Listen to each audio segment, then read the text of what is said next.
nós terminamos o último texto entendendo que fomos libertos do pecado.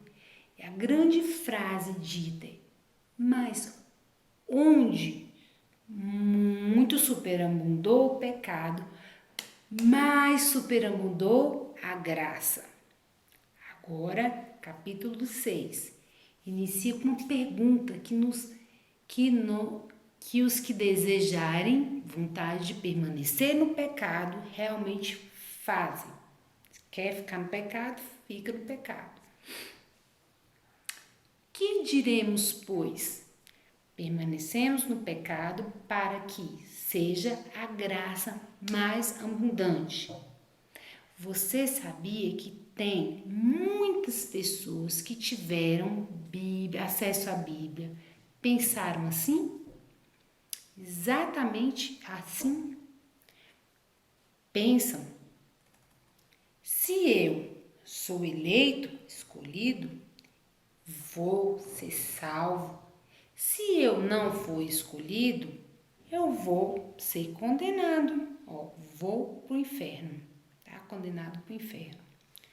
Então, eu vou fazer o que eu gosto. Depois eu acerto, volto com Deus. Afinal, essa vida já é próprio inferno. Viver essa vida é já sofrer. Sofrer aqui, ó. Sofrer. Então, deixar os prazeres. Então, deixa eu ter alguns prazeres, pelo menos. Agora, veja o verso 2. Verso 2. De modo nenhum, como viveremos ainda no pecado, nós que para ele morremos? Como? Se eu já morri pecado, como continuar pecado? Ou, porventura, ignorais que todos que fomos batizados em Cristo Jesus, fomos batizados na sua morte, onde muito superabundou o pecado, superabundou a graça. Então vamos continuar com aqueles pecadinhos? Não. Paulo diz: de modo nenhum. Como viver pecado? Nós já morremos pelo pecado. Acabou.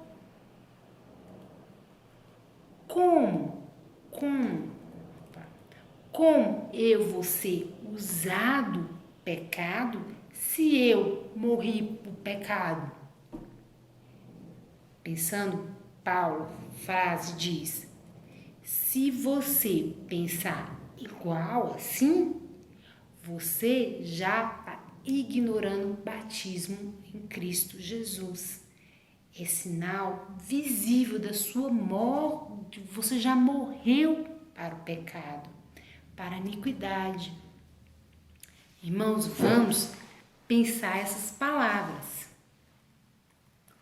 O meu pecado pode ser mentira, orgulho, pode ser arrogância,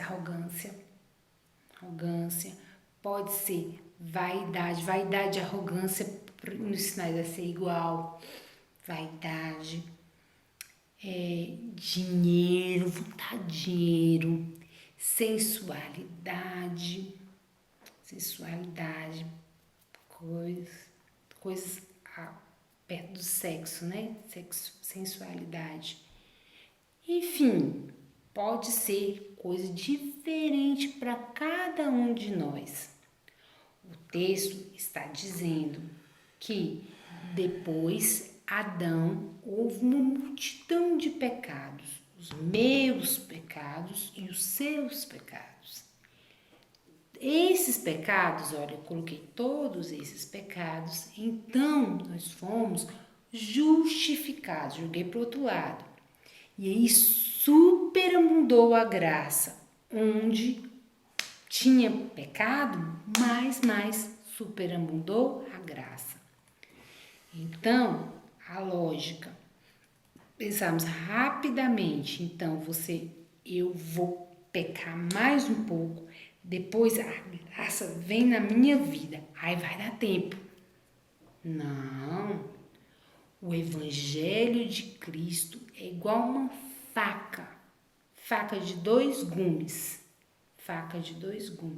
Se você já parece igual, comparando faca de dois gumes, se você está ouvindo hoje, o Evangelho te corta para a vida ou ele te corta para a morte, ou vida. Não dá para pensar, eu vou continuar um pouquinho no pecado. Não. Se você já ouviu o Evangelho, entendeu a salvação, confessou que Cristo é o seu Salvador, no seu batismo, você morreu para a iniquidade, para o pecado. Acabou para o pecado. É um morto. Morto não mexe. Morto não pensa. Morto faz nada. Morto para o pecado. Não pode ser usado para o pecado.